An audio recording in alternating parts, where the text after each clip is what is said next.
Winnie and Ian were managing for acute G with treatment failure in RVD. Actually, it's a chronic one, huh? She was already here 4 weeks ago.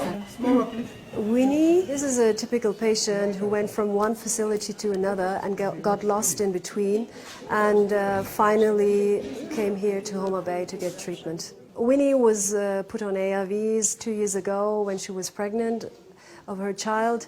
Then she was sent to a facility due to private problems. It didn't work out. Then she should be switched half a year ago to second line. Because of managing her treatment properly at the facilities, because of not presenting and changing facilities, she lost more or less 2 years and her condition got worse and worse. Winnie was admitted to the AIDS ward in Homa Bay Hospital in Western Kenya with late-stage HIV. This means the virus has attacked her immune system, leaving her extremely vulnerable to infection. She's suffering from chronic gastroenteritis. Is the right leg worse from the pain sensation? In nearby beds are Quanta and Mulveen and others like them, all in the same situation. Their stories are different, but together they reflect a largely ignored reality. At a time when antiretroviral drugs, ARVs, are in widespread use, AIDS continues to kill. In 2016, 1 million people died of the disease. HIV patients are still dying to a big extent, like before the introduction of ARVs.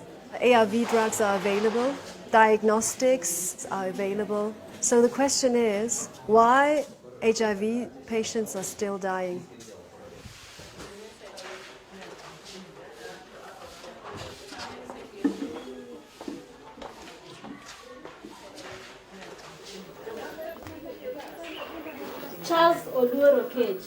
Maintenant qu'on a mis plus de 15 millions de personnes sous ARV dans le monde, on s'aperçoit qu'on a une mortalité qui est liée au sida, qui est différente de ce qu'on avait il y a quelques années.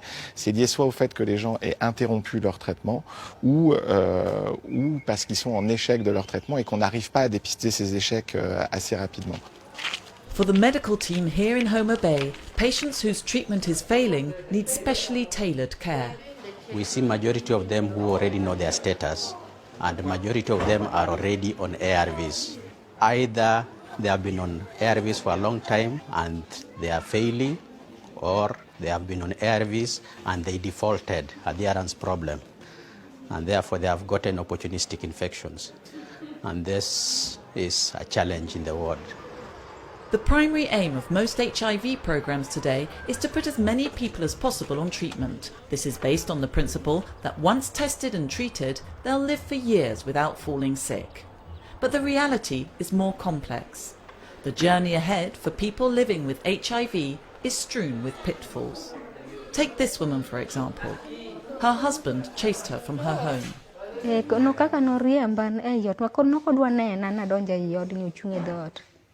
Kurungi kaka nanya donja ot mondo akaw yath atemo minore mondo adonji obaya gi kite.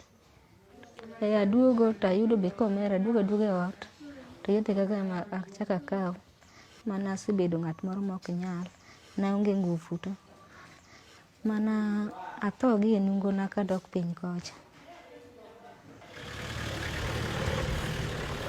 Psychological and socio-economic issues, stigma, lack of information on the implications of taking treatment for life.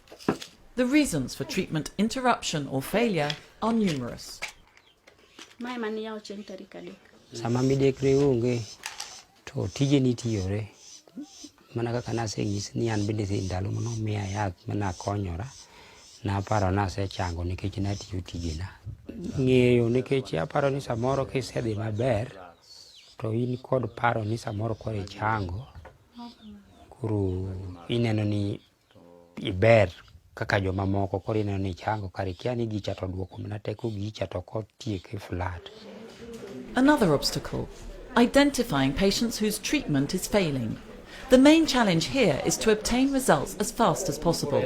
To facilitate this, some tests can be carried out at the patient's bedside, point-of-care tools that not only assess the treatment's effectiveness, but also detect infections that can develop when the immune system is weakened. It is these infections that kill people in the advanced stages of HIV. Et donc ce qu'il faut faire au départ, c'est accélérer le plus rapidement possible le dépistage de l'infection opportuniste.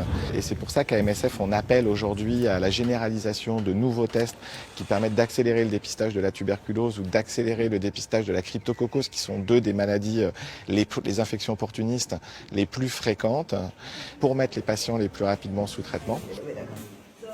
As long as there are obstacles of this kind, the teams will continue to see gravely ill patients admitted to their wards, and many will die shortly after arriving. Medical care is a real challenge.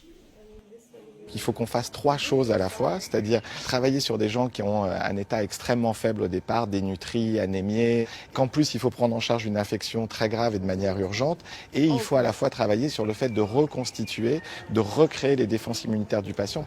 Et c'est ça la complexité dans des milieux où on a des ressources qui sont extrêmement limitées. C'est ça qui est associé à la mortalité absolument terrible qu'on voit encore à l'hôpital aujourd'hui. There's another hidden side to AIDS. The sick who don't even manage to get to the hospital. Either they've never been tested for HIV or they've never had access to antiretrovirals. They remain out of sight and will highly likely die in their homes.